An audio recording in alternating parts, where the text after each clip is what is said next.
இயேசுவில் அன்புமிக்க சகோதர சகோதரிகளே, இந்நாளுடைய தவக்கால சிந்தனையாக நாம் சிந்திக்கவிருக்கின்ற மையமானது, ஆண்டவர் நம்மை எழுப்பி விடுகிறார், தூக்கி நிறுத்துகிறார், எழுந்திருங்கள் என்று நம்மை பார்த்து கூறுகிறார்.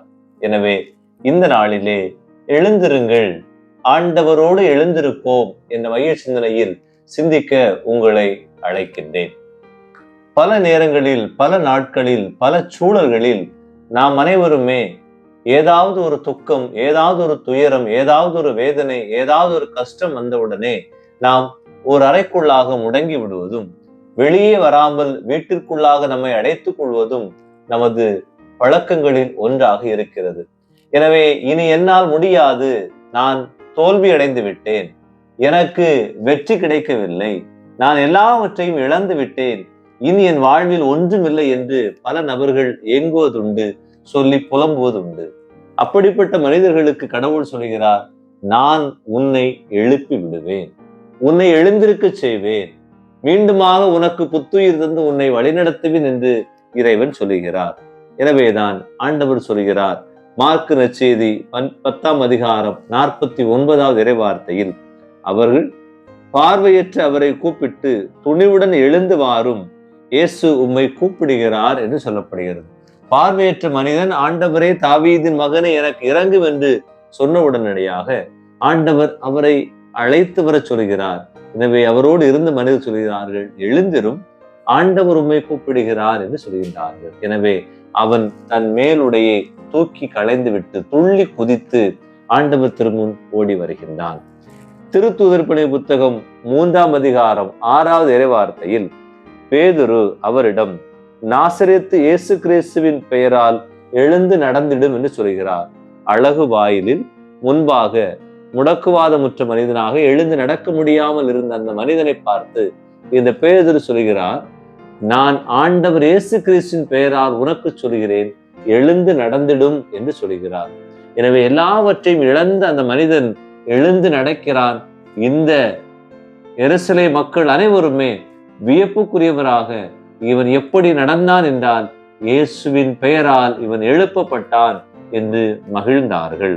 எனவே அன்பிற்கினியவர்களே, நாம் இருக்கின்ற பாதை, நான் வழிமாறிவிட்டேன், என்னால் இனி நடக்க முடியாது என்று வழியோரமாக இருந்த அந்த பார்வையற்ற மனிதனையும், அல்லது அந்த அழகு வாயில் முன்பாக பிச்சை எடுத்துக் கொண்டிருந்த அந்த பாதையில் இருந்த இந்த மனிதனையும் இந்த இறைவன் தூக்கி நிறுத்தியது போல நம்மையும் எழுப்பி விடுகிறார். இரண்டாவதாக, நாம் பாடையை விட்டு எழுப்பி விடுகிறார். எல்லாம் முடிந்து விட்டது, இனி இறப்புதான், சடலத்தை கிடத்துகின்ற அந்த பாடையை போல என் வாழ்வு முடிந்து விட்டது என்று எண்ணுகின்ற மனிதர்களுக்கு கடவுள் சொல்கிறார், நீ பாடையில் இருந்தால் கூட, உன் சடலத்தினுடைய இறுதி கட்டத்தில் நீ இருந்தால் கூட, உனக்கு நான் புதிய விடுதலையை தருவேன் என்று சொல்கிறார். லூக்கா நற்செய்தி 17ஆம் அதிகாரம் 14வது இறைவார்த்தையில், நயின் ஒரு கைம்பெண் மகன் இறந்து போனான், இளைஞனே நான் உனக்கு சொல்கிறேன், எழுந்திடு என்று இறைமகன் இயேசு சொல்கிறார். எனவே உயிர் இழந்த அந்த இளைஞன், அந்த தாய்க்கு ஒரே மகன் என்பதை அறிந்த இயேசு அந்த மகனுக்கு உயிர் கொடுக்கிறார், பாடையிலிருந்து அவனை எழுப்பி விடுகிறார். மூன்றாவதாக, நம் படுக்கையிலிருந்து நாம் எழும்ப வேண்டும். யோவான் நற்செய்தி 5ஆம் அதிகாரம் 8வது இறைவார்த்தையில் இயேசு அவரிடம், எழுந்து உம்முடைய படுக்கை எடுத்துக்கொண்டு நடந்து செல்லும் என்றார். எனவே படுக்கையில் படுத்த கிடையாக இருக்கிறேன், நோய் வந்துவிட்டது, பிணி வந்துவிட்டது, இனி இந்த நோயால், இந்த வியாதியால் என்னால் ஒன்றும் செய்ய முடியாது, இந்த கட்டிலோடு இந்த படுக்கையோடு தான் இனி வாழ்க்கையை நினைத்துக் கொண்டிருக்கிற மனிதர்களுக்கு இறைவன் சொல்கிறார், உன் படுக்கையிலிருந்து உன்னை நான் எழுப்பி விடுவேன். அதற்கு அடுத்தபடியாக, நாம் நமது துக்கத்திலிருந்து, நமது துயரங்களிலிருந்து இறைவன் நம்மை எழுப்பி விடுகிறார். யோசுவா புத்தகம் 7ஆம் அதிகாரம் 10 மற்றும் 13வது இறைவார்த்தைகளில் ஆண்டவர் யோசுவாவை நோக்கி, எழுந்திரு, நீ இப்படி முகங்குப்புற விழுந்து கிடப்பது என்ன என்று சொல்வதோடு மட்டுமல்லாமல், எல்லாவற்றையுடைய அந்த வேதனையுடைய உச்சத்தில் இருந்த யோசுவாவை ஆண்டவர் தூக்கி நிறுத்துகிறார். இதே ஆண்டவர் தான் நீ எழுந்திரு என்று எலியாவை குறித்தும், நீ எழுந்திரு என்று ஆகாரை குறித்தும் அவர் சொன்னதை அவர்கள் இருவரும் துக்கத்தில் இருந்தபோது இறைவன் அவர்களை எழுப்பிவிட்டார்.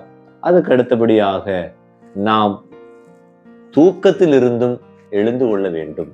பல நேரங்களில் தூக்கத்தை மட்டும் விரும்புகின்ற இந்த உலகில் ஆண்டவர் சொல்கிறார், புலம்பலாகமும் 2:19 எழுந்திரு, ராத்திரியிலே, அதாவது இரவிலே, நடுசாமத்தில் நீ என்னை நோக்கி கூப்பிடு, ஆண்டவருடைய அந்த இறை சமூகத்தில் உன் இதயத்தை நீர் போல நான் மாற்றி அருள் தருவேன் என்றெல்லாம் சொல்கிறார்.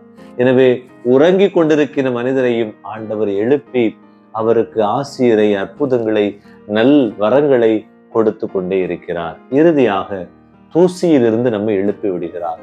புழுதியோடு புழுதையாக அல்லது வேதனையோடு வேதனையாக, துயரங்களோடு துயரங்களாக நமது வாழ்வு மாறிவிட்டது, இனி நான் ஒரு குப்பை என்று எண்ணிக்கொண்டிருக்கிற மனிதர்களுக்கு இறைவன் சொல்கிறார்.